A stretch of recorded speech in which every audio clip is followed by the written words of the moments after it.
Hi everyone, this is teacher Sandra. In this video, we'll be doing another type of repeated identity model. So let's read the question. Laura, Aaron, and Joe had a total of 100 stamps. Laura had twice as many stamps as Aaron. Aaron had 12 more stamps than Joe. So how many stamps did Aaron have? So let's look at the information that we have. They tell us that Laura had twice as many stamps as Aaron. So when they say that, it means 2 times. Twice means 2 times. So I'm going to draw this for Laura. 2 units. And how about Aaron? 1 unit. Okay, so that's what this sentence is talking about, that Laura has twice of Aaron. Now the next piece of information we have, Aaron. What about Aaron? Aaron had 12 more stamps than Joe. Okay, so we have one more person, Joe. We need to draw Joe into the model. We need to draw Joe's model. So this tells us that Joe has less, right? If Aaron has more, means Joe has less. Means if I want to draw Joe, I must draw Joe shorter than Aaron. So let's draw Joe shorter than Aaron. Okay? Next. Okay, they said that Aaron had 12 more than Joe. So meaning if we compare Joe and Aaron, the difference between Aaron and Joe would be 12. Okay, between Aaron and Joe. So where do I put the difference? The difference is the part that's sticking out between Aaron and Joe. So let me extend the line up from Joe. Do you see the part that's sticking out there? That part will be the difference. Okay, so Aaron had 12 more. 12 is the difference, so I'm going to fill in 12 there. Okay, so that green part is the difference. Now, we need to make all the parts in the model equal. Right now, we don't have equal parts. So let's look at Laura.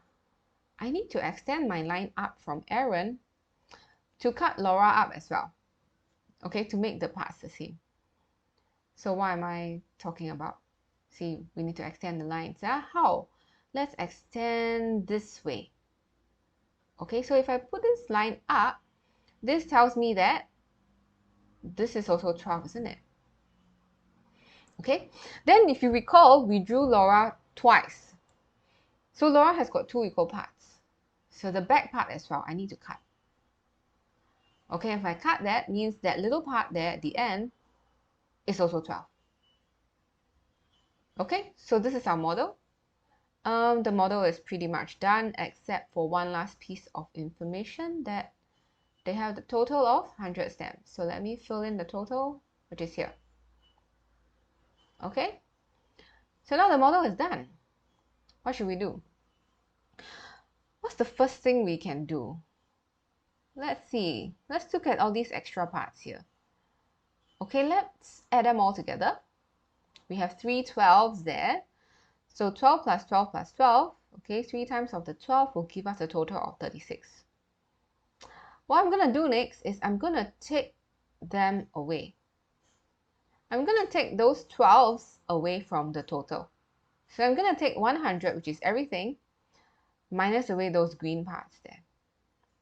Okay, if I take 100 minus 36, I'm left with 64. Now, where does 64 refer to? After taking away the green parts in the model, I'm left with the yellow parts, right? Okay, now the yellow parts are all equal units. See, there's 1 unit, 1 unit, 1, 1. They are all equal, the yellow parts. Meaning the 4 equal units make up the 64. Okay, so if 4 units make up 64, I can find 1 unit. So what do I do to find 1 unit? I take 64 divided by 4. And you will get 16. So we have found out that 1 unit is 16. So let me fill that number into the model and replace the 1 unit with the information 16. Let's fill in 16 instead. Okay, so if I do this, can you see now that this is how the model looks like? Okay, so now the question wants us to find Aaron. How many stamps did Aaron have? Now where's Aaron? This is Aaron. So what should we do to find Aaron? We add up the two parts, isn't it? So we take 16 plus 12, we get 28. So the answer, Aaron had 28 steps. Okay, so that's the end. See you in the next video.